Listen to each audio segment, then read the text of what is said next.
हरे कृष्णा। तो आज हम लोग थोड़ा विचार करेंगे श्रील प्रभुपाद हम सबको क्या दिए और हम लोग उसको कैसे एक्सेप्ट कर रहे हैं अपने जीवन में। ये पुस्तक है message of godhead. Message of godhead का अर्थ होता है कृष्ण का संदेश। कृष्ण का संदेश, भगवान श्री कृष्ण संदेश कब भेजता है अपने भक्तों को? जब कृष्ण ये फील करता है कि मेरे बच्चे, मेरे भक्त, मेरे पुत्र अभी बहुत ही विषम परिस्थिति में फंसे हुए हैं। और ये परम सत्य है, क्योंकि हम लोग इस जगत में आए हैं और ये जगत है मटेरियल वर्ल्ड, भौतिक जगत, दुखों का घर है। तो इस दुखों के घर में कोई भी कंफर्टेबल नहीं है, कोई भी सुंदर रूप से विराजमान नहीं है। सबको कुछ ना कुछ तकलीफ है ही। तो इस तकलीफ से बचने के लिए भगवान वो संदेश भेजा है। वो संदेश क्या है? श्रीमद् भगवत गीता का संदेश। श्रीमद् भगवत गीता का संदेश भेजने का अर्थ यही है कि ताकि हम सब भगवान को नहीं भूल चुके हैं, बल्कि हम सब भगवान को भुला दिए। श्रील प्रभुपाद भगवत गीता के एक तात्पर्य में लिखते हैं कि भगवान कृष्ण को भूल जाना तो एक स्वाभाविक है, क्योंकि आत्मा जब किसी शरीर में प्रवेश करता है तो अपने नवीन शरीर के साथ जैसे ही वो बढ़ता है, अपने जीवन को ग्रोइंग करता है, तो धीरे धीरे अपने बीते हुए ज़िंदगी को भूल जाता है। ये स्वाभाविक है। किंतु दूसरी बात है कि हम लोग भगवान को भुला दिए हैं। तो भगवान को जब भुला दिए हैं तो उसको पुनः स्मृति में कैसे लाएं? तो इसीलिए शास्त्रों में वर्णन है कि माया मुग्ध जीवेर नहीं स्वतो कृष्ण ज्ञान, जीवेर कृपाई कोइलो कृष्ण वेद पुराण। कि माया मुग्ध जीव मतलब हम सब माया के आकर्षण, इस भौतिक जगत की चकचकाती चकाचौंध प्रकृति से हम लोग मोहित हो गए हैं और भगवान को भूल चुके हैं। जैसे उदाहरण स्वरूप, जब समुद्र मंथन हुआ तो समुद्र मंथन में अमृत निकला, और अमृत निकलने के बाद अमृत का कलश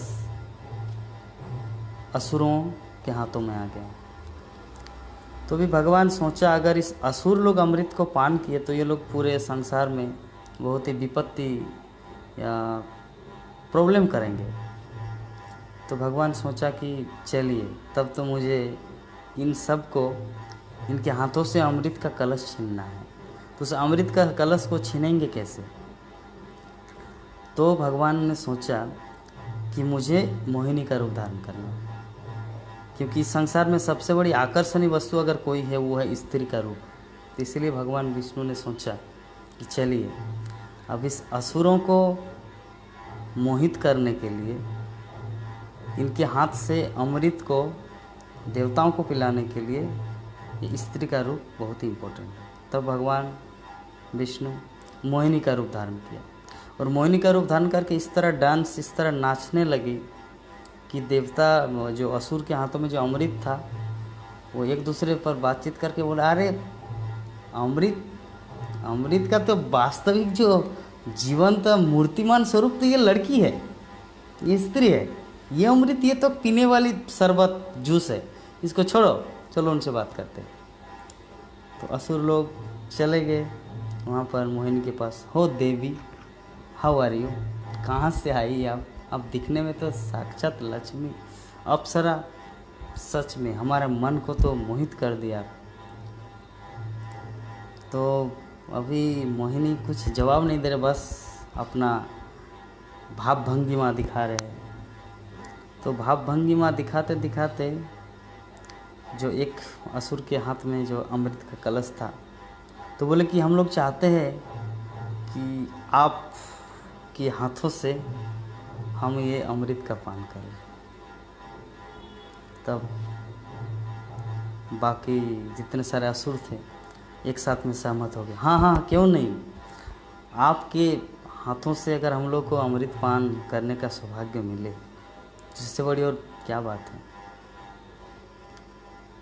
तब मोहिनी अपने हाथों में कलश को लिया, अमृत का कलश, और उसके बाद उन सबको बताया, अच्छा ठीक है आप लोग मुझ पर विश्वास करते हैं तो, क्योंकि हम नारी जाति है और नारी जाति का एक स्वभाव है, जैसे बादल मौसम की तरह जैसे बदलते हैं बादल, उसी तरह लड़की का भी मन, स्त्री का भी मन बदलता है।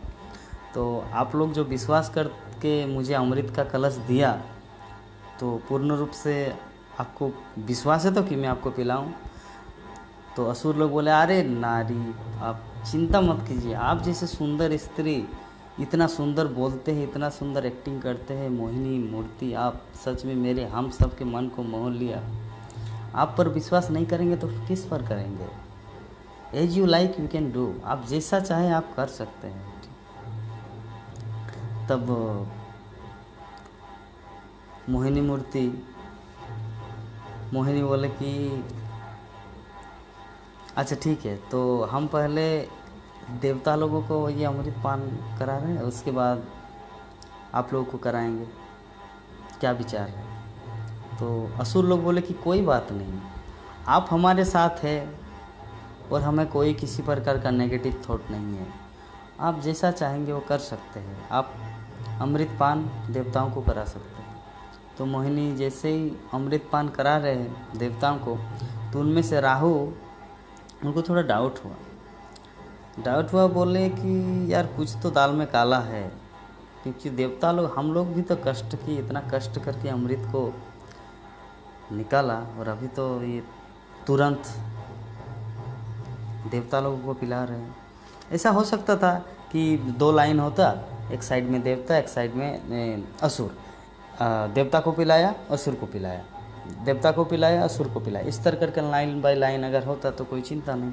लेकिन ये तो पहले देवताओं को ख़त्म करेंगे अमृत, उसके बाद असुरों को पिलाएंगे, तब तक हो सकता है बचेगा कि नहीं।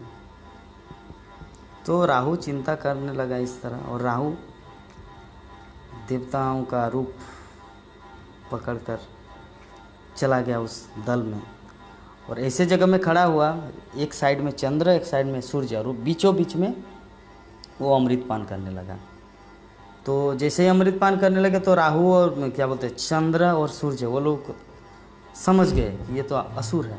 तो भगवान विष्णु को इंडिकेट किया, मतलब मोहिनी को, अरे ये तो असुर है, हमारे ग्रुप में आ गया कहाँ से। तब भगवान विष्णु, मतलब मोहिनी विष्णु का ओरिजिनल रूप में आया और उसको सुदर्शन चक्र से काट दिया। तो ये है स्त्री का रूप।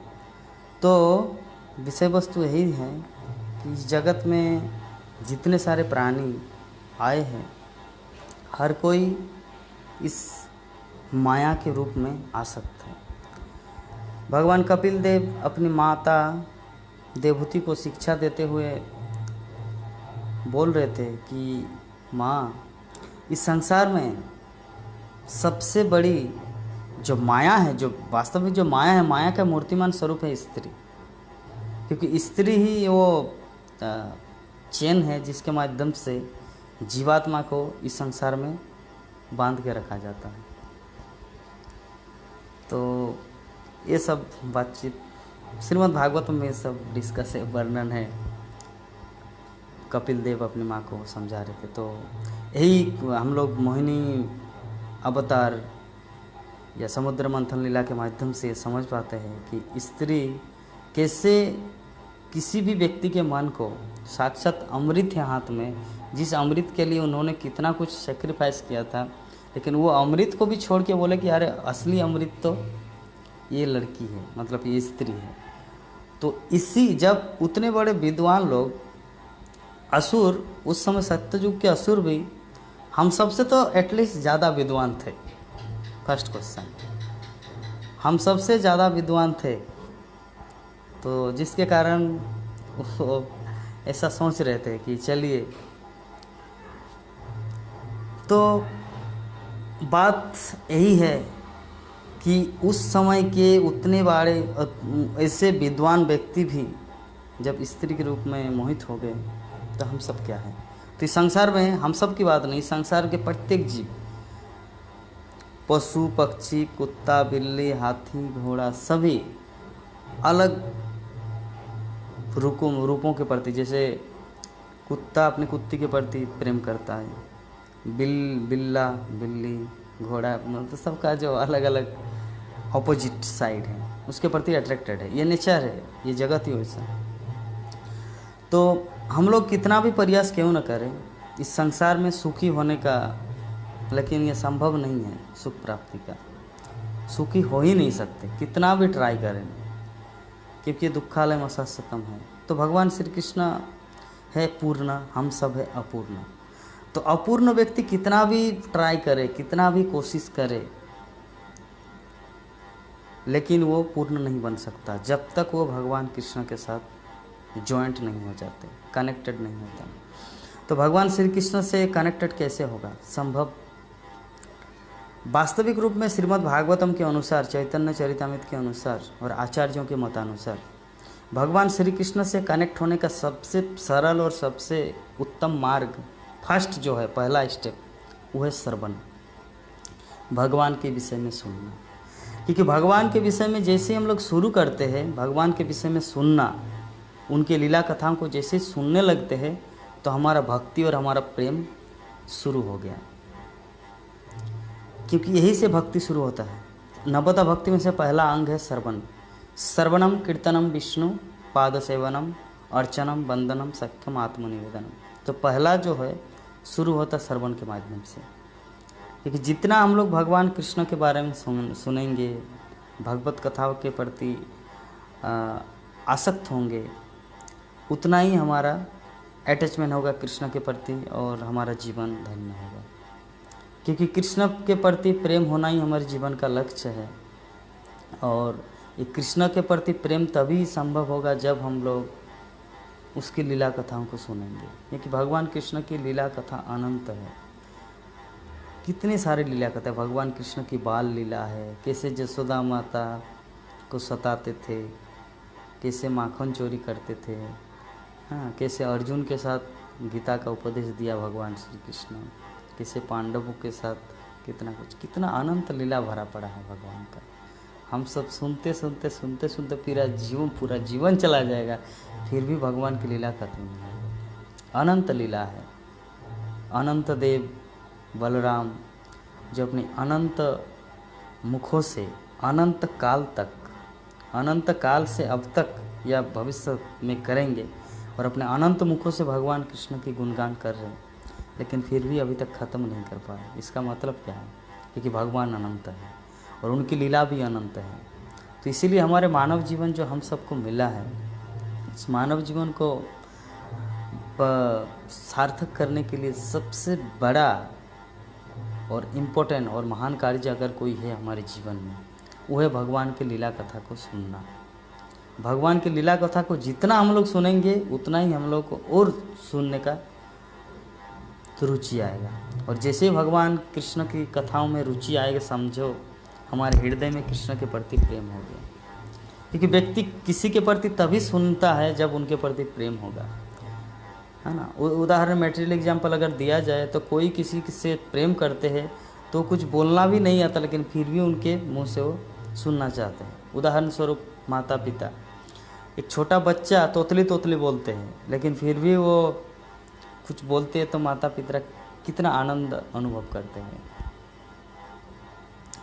तो ऐसे ही जब कोई भक्त कहीं पर भगवान कृष्ण की कथा, लीला कथा का बखान कर रहे हैं, तो वहाँ पे ध्यान लगाकर पूरा निमग्न होकर उस कृष्ण कथा को सुनना चाहिए। क्योंकि उस कृष्ण कथा को सुनने से इसका मतलब ये थर्मामीटर है हमारा कि सच में हमारा कृष्ण के प्रति प्रेम है। क्योंकि कृष्ण के प्रति प्रेम कैसे समझा जाएगा? मान लीजिए कि कोई एक भक्त प्रवचन कर रहे, कुछ भगवान कृष्ण की लीला कर रहे, आप वहाँ से गुजर रहे उस रास्ते से और आप सोच रहे अरे यार वो क्या कृष्ण कथा करेगा, करने दो, मैं तो उससे ज़्यादा जानकार हूँ, मैं तो रोज़ भगवत गीता का पाठ करता हूँ, रोज़ भगवत गीता पढ़ता हूँ। नहीं, अहंकार है ये। अहंकार के माध्यम से भगवान को प्राप्त नहीं किया जा सकता है। भगवान को, कृष्ण को प्राप्त करने के लिए सरलता, सिंप्लिसिटी ज़रूरी है। तो कोई भी हो जो भगवान कृष्ण की लीला कथा बोल रहे हो, अगर उनके मुख से कृष्ण कृष्ण कृष्ण कृष्ण की धुन सुनाई दे रहे हमारे कानों तक, और अगर उसको सुनने में हम सबको आनंद आ रहा है, इसका मतलब हमारे हृदय में कृष्ण प्रेम का आभास हो चुका है। यह है थर्मोमीटर कि हम सब रियली में कृष्ण का कितना बड़ा भक्त है या कितना छोटा भक्त है और कितने महान भक्त है, इसका पता तब चलेगा जब हम सच में ये अनुभव करेंगे कोई कृष्ण कथा बोल रहे हैं और उसको हम कितने ध्यान से सुन रहे हैं। अगर ध्यान से हम लोग सुन रहे हैं तो इसका मतलब हमारा कृष्ण के प्रति प्रेम है। क्यों? क्योंकि जिसके प्रति हमारा प्रेम है उसके विषय में सुन रहे हैं। एक माता पिता अपने छोटे बच्चे नहीं बोल पाता, लेकिन फिर भी तो बा बाबा बाबा, लेकिन फिर भी सुनता है ध्यान से। क्यों? बच्चे के प्रति प्रेम है। तो उसी तरह हमारा भगवान कृष्ण के प्रति जितना प्रेम रहेगा, जितना हम लोग ज़्यादा से ज़्यादा कृष्ण कथा को सुनेंगे, उतना ही हम लोग भगवान के प्रति प्रेम को बढ़ाएंगे। यही है सार। हरे कृष्ण।